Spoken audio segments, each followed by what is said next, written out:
Capitane. Attenzione!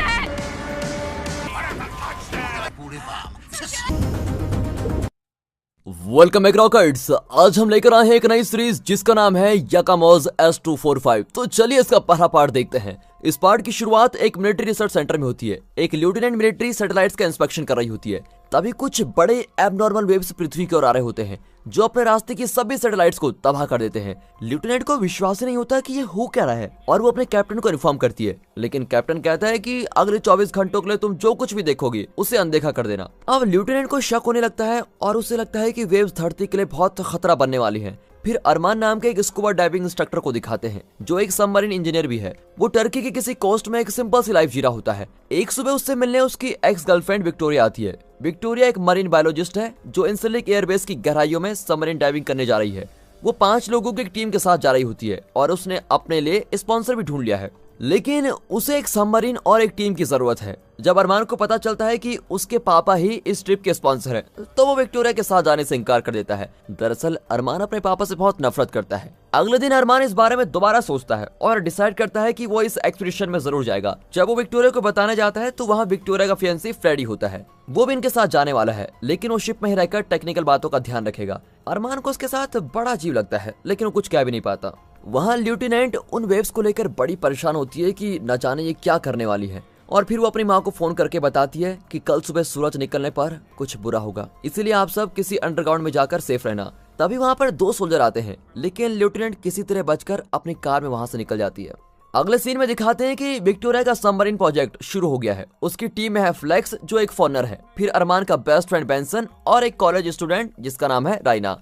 सभी बहुत ही excited हैं कि वो कोई खतरनाक काम करने जा रहे हैं और वे सभी फ्रेडी और कैप्टन के साथ शिप में वहां से निकलते हैं। एयरबेस पहुंचने पर फ्रेडी विक्टोरिया को गुड बाय कहता है और 5 लोगों की टीम सबमरीन के अंदर चली जाती है। कैप्टन विक्टोरिया से कहता है कि ईस्ट एशिया में सनराइज की वजह से कुछ अजीब घटनाएं हो रही हैं, लेकिन विक्टोरिया कहती है कि उससे यहाँ पर कोई असर नहीं पड़ने वाला, टेंशन मत लो। ये कहकर वे सबमरीन के नीचे जाने लगते हैं। अब तक तो सब कुछ ठीक ही चल रहा है और वे 12 घंटे बिना किसी प्रॉब्लम के समुद्र की गहराइयों में जा रहे होते हैं। अचानक अरमान नोटिस करता है कि समुद्र कुछ ज्यादा ही ब्राइट दिख रहा है। वो हैरान होता है क्योंकि वे एफोटिक जोन में होते हैं जहां सूरज की रोशनी बिल्कुल नहीं पहुंचती है। अब अरमान सबमरीन को सरफेस की ओर चलाने लगता है और अनाउंस करता है कि ये ट्रिप खत्म हो गई है। कुछ घंटों बाद वे सरफेस पर पहुंचते हैं, लेकिन बाहर के शिप के साथ सबमरीन का कनेक्शन टूट जाता है। फिर अरमान चिल्लाकर फ्रेडी का ध्यान आकर्षित करने की कोशिश करता है, लेकिन उन्हें कोई रिस्पॉन्स नहीं मिलता। अब और कोई रास्ता न पाकर फ्लैग सबमरीन को शिप की ओर लेके जाता है और अरमान एक रस्सी से शिप पर चढ़ जाता है। फिर विक्टोरिया भी शिप में आती है। दोनों पूरा शिप तलाशते हैं, लेकिन फ्रेडी और उसके क्रू कहीं नजर नहीं आते। फिर कंट्रोल रूम में वो फ्रेडी का एक वीडियो देखते हैं। वो घबराया हुआ एक्सप्लेन करता है कि सनराइज की वजह से दुनिया के कोने कोने में हर सेकंड कई लोग मर रहे हैं और एशिया के लगभग सभी लोग मर चुके हैं। फ्रेडी और उसकी टीम पास के आइलैंड के एक बंकर में छुपे होते हैं क्योंकि वहाँ सूरज की रोशनी नहीं आ सकती। अरमान और विक्टोरिया शिप में जरूरी चीजों को लेकर सबमरीन में लौट आते हैं। फिर वे उसी आइलैंड की ओर जाते हैं जहाँ सेफ बंकर्स हैं। कुछ देर बाद वे समुद्र तट पर पहुंचकर सबमरीन को डॉक करते हैं और कुछ ही मीटर की दूरी पर एक बड़ा सबमरीन दिखता है। उसमें से कुछ सोल्जर्स बाहर आते हैं। वहाँ का कैप्टन और अरमान यहाँ हो रही घटनाओं के बारे में डिस्कस करते हैं। वहाँ एक भी इंसान नजर नहीं आता। उन्हें लगता है कि सभी लोग बंकर के अंदर सेफ हैं। वे सिचुएशन की तह तक पहुंचने का फैसला करते हैं। अचानक विक्टोरिया के सैटेलाइट फोन पर एक वीडियो मैसेज आता है। उसमें फ्रेडी एक बंकर की ओर भाग रहा होता है और बैकग्राउंड में कई लोग इधर उधर भागते हुए अपनी फैमिली और फ्रेंड्स को गले लगा रहे होते हैं। सोल्जर्स कई टीम में डिवाइड होकर सर्वाइवर्स की तलाश में सिटी की ओर निकलते हैं। अरमान, विक्टोरिया और कमांडर बंकर की तलाश में निकलते हैं, लेकिन उन्हें हर तरफ सिर्फ लाशें लाशें मिलती हैं। उनके शरीर पर कोई घाव नहीं होते, लेकिन उनकी जीभ जली भी होती है। ऐसा लगता है जैसे वे अंदर ही अंदर जलकर मर गए हों। फिर वे एक चर्च में पहुंचते हैं जहां बड़ी तादाद में लाशें पड़ी होती हैं। कई लोग एक दूसरे से गले मिलकर पड़े हुए होते हैं और कुछ लोग शायद प्रेयर करते वक्त ही मर गए थे। विक्टोरिया फ्रेडी के जिंदा रहने की उम्मीद ही खो चुकी होती है। तभी एक सोल्जर बताता है कि बैंक के सेफ में कोई आदमी जिंदा है, लेकिन उस आदमी का शरीर अंदर से जल चुका है और किसी भी वक्त तो मर सकता है। अरमान उससे पूछता है कि बंकर कहाँ है, लेकिन वो ठीक से जवाब नहीं दे पाता। उस आदमी की बुरी हालत देखकर कमांडर को उस पर बहुत तरस आता है और उसका दर्द कम करने के लिए वो उसको शूट ही कर देता है। वो चीफ से बात करता है और दोनों 30 मिनट के अंदर सबमरीन में लौटने का फैसला करते हैं। अब फ्रेडी को ढूंढने के लिए ज्यादा समय नहीं बचा है। अचानक विक्टोरिया उस जगह को पहचान लेती है जहां से फ्रेडी ने उसे वीडियो भेजा था। वो और अरमान फिर उस जगह पर पहुंच जाते हैं। यहाँ बैंक में सोल्जर्स करेंसी नोट की गड्डियां उठा लेते हैं और तब चीफ इंजीनियर आकर उनको रोकता है। अचानक सेफ का डोर अपने आप ही लॉक हो जाता है और बाहर से एल्टन नाम का सोल्जर उनकी मदद करने की कोशिश करता है, लेकिन उनमें से कोई भी सेफ का सीक्रेट कोड नहीं जानता। एल्टन के पास अब और कोई रास्ता नहीं होता और वो अपने साथियों को वहीं मरने के लिए छोड़कर सबमरीन में लौट आता है। फिर उसे अरमान पर गुस्सा आता है क्योंकि उसी की टीम की वजह से वे आइलैंड पर आए थे। यहाँ डॉक में रायना के फोन पर सिग्नल आ जाता है और वो इस अनहोनी के बारे में एक न्यूज आर्टिकल देखती है। उसमें बताया जाता है कि 11 साल में एक बार सूरज का पोलराइजेशन चेंज होता है। इस तरह होते होते उसका परिणाम कम होता गया। इसी वजह से हाल ही में हुई पोलराइजेशन से एक शिफ्ट हुई और बहुत बड़ी मात्रा में एनर्जी रेडिएट हुई। इसी की वजह से बड़ी तादाद में इंसान और बाकी जीव जंतु मारे गए। उस आर्टिकल की लिखाई बहुत ही अस्पष्ट और मुश्किल होती है, जिससे रायना को लगता है कि इस आर्टिकल का राइटर बहुत जल्दी में था। कुछ देर बाद अरमान और विक्टोरिया बंकर पर पहुंचते हैं और अंदर भागते हैं, लेकिन लगता है वहाँ की मोटी दीवारें भी लोगों को बचा नहीं पाई। कई लोगों की लाशें नीचे पड़ी होती है। अब विक्टोरिया डर के मारे अपनी सांस रोककर हर लाश को देख रही होती है। आखिर वो फ्रेडी की लाश को देख लेती है और एकदम टूट जाती है। फ्रेडी के पास उसका फोन होता है जिसमें उसने विक्टोरिया के लिए एक आखिरी मैसेज रिकॉर्ड किया था। उस मैसेज में उसने खुशी खुशी बताया था कि सूरज के निकले हुए 5 मिनट हो गए हैं और यहाँ किसी को कुछ भी नहीं हुआ। लेकिन कुछ ही सेकंड्स के बाद वो दर्द के मारे चिल्ला रहा होता है और आखिर में मर जाता है। फिर उसकी चीखें उस जगह को हिला देती है। अरमान ऑडियो को पॉज करने की बहुत कोशिश करता है और आखिर टेंशन में फोन ही तोड़ देता है। लेकिन विक्टोरिया के पास फ्रेडी को ठीक से दफनाने का वक्त भी नहीं होता और वे जल्दी से डॉक की ओर डाइव करने लगते हैं। जब वे डॉक पर पहुंचते हैं तो सबमरीन पानी के अंदर जाने के लिए तैयार होता है। कमांडर उन्हें अंदर नहीं आने देता, लेकिन चीफ कहता है कि उन्हें अंदर आने दो। वे रियलाइज करते हैं कि यहाँ चीफ के अलावा उन्हें कोई सपोर्ट नहीं करता। सोल्जर्स को उनसे सख्त नफरत होती है और वो विक्टोरिया की टीम से टॉयलेट साफ करवाते हैं। फिर सोल्जर्स उन्हें धमकाते हैं कि अगर तुम लोगों को सेफ रहना है तो हमसे दूर रहा करो। अब गहराइयों में जाते जाते सबमरीन बहुत हिलने लगती है। सब घबराए हुए होते हैं क्योंकि वे इस बारे में ज्यादा नहीं जानते। ऊपर से चीफ इंजीनियर बैंक सेफ में फंसकर मारा गया था और अब इनके ग्रुप में कोई स्किल्ड इंजीनियर नहीं है। तब अरमान पता लगाता है कि सबमरीन के हाइड्रोलिक्स में प्रॉब्लम है और वो उसको ठीक भी कर देता है। अब इससे इंप्रेस होकर चीफ अरमान को चीफ इंजीनियर बना देता है। हालांकि कमांडर इस बात से खुश नहीं है, लेकिन वो चीफ के खिलाफ नहीं होता। अब विक्टोरिया की टीम लिविंग क्वार्टर्स को साफ कर रही होती है। इस मुश्किल समय में भी वो हंसी मजाक करते हुए अपना काम करते हैं और एक दूसरे का हौसला बढ़ा रहे होते हैं। फिर उनकी खुशी में आग लगाने एल्टन आ जाता है और उन पर गालियों की बरसात करता है। जब ये लोग उसे रोकते हैं तो वो बेंसन पर अटैक करता है। अब तंग आकर विक्टोरिया चीफ से कंप्लेंट करती है।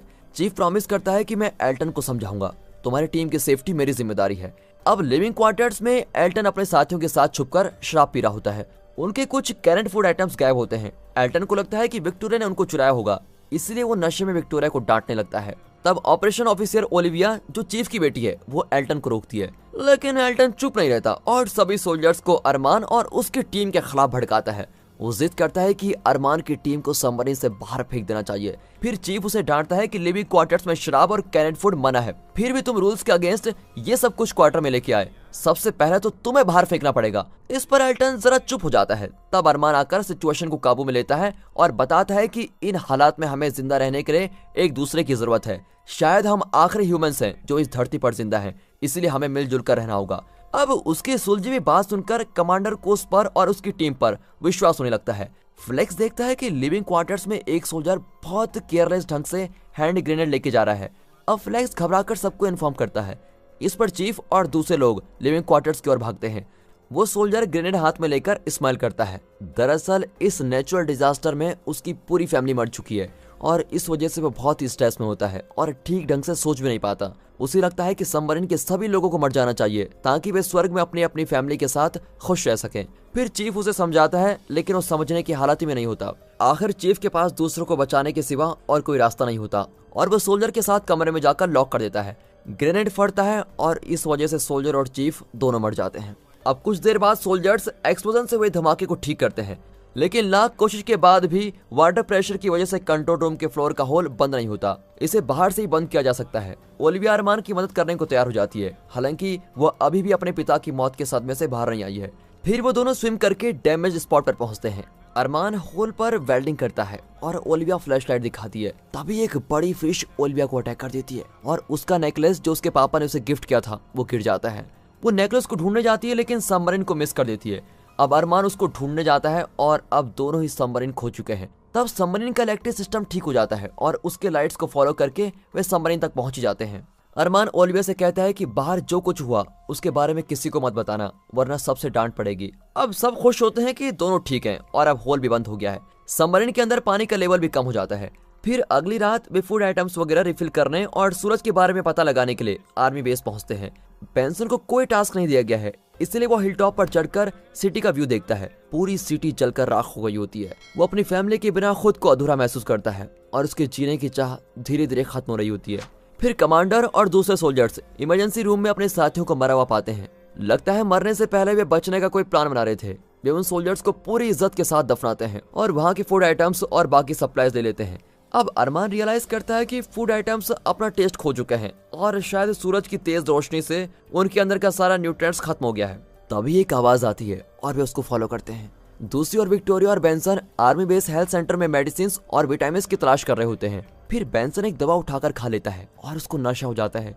फिर सबमरीन के अंदर फ्लेक्स अरमान को बताता है कि इस डिजास्टर से पहले उसकी लाइफ कैसी थी और अब कैसी हो गई है। वो कहता है कि उसका सिल्वर फ्लैशलाइट खो गया है और वो उसे ढूंढने के लिए लिविंग क्वार्टर्स में जाता है। तभी कोई इसको धक्का देकर भगाता है। इस वक्त फ्लेक्स और अरमान के अलावा सबमरीन में और कोई नहीं है, इसीलिए फ्लेक्स को शक होता है और वो उसको फॉलो करता है। इतने में दूसरे सोल्जर्स भी वहां पर आ जाते हैं और उस अजनबी को घेर लेते हैं। और दोस्तों इसी के साथ ये एपिसोड यहाँ पर खत्म होता है। कौन है ये अजनबी और ये लोग कितने दिन सूरज की तेज रोशनी से जिंदा रहे, ये सब जानने के लिए देखिए अगला एपिसोड। दोस्तों इस सीरीज का पहला पार्ट अगर आपको अच्छा लगा तो कमेंट में बताइए और चैनल को सब्सक्राइब करना बिल्कुल ना भूलिए। बाकी मिलते हैं इसके अगले पार्ट के साथ, तब तक ले गुड बाय, अपना ख्याल रखिए and finally thanks for watching.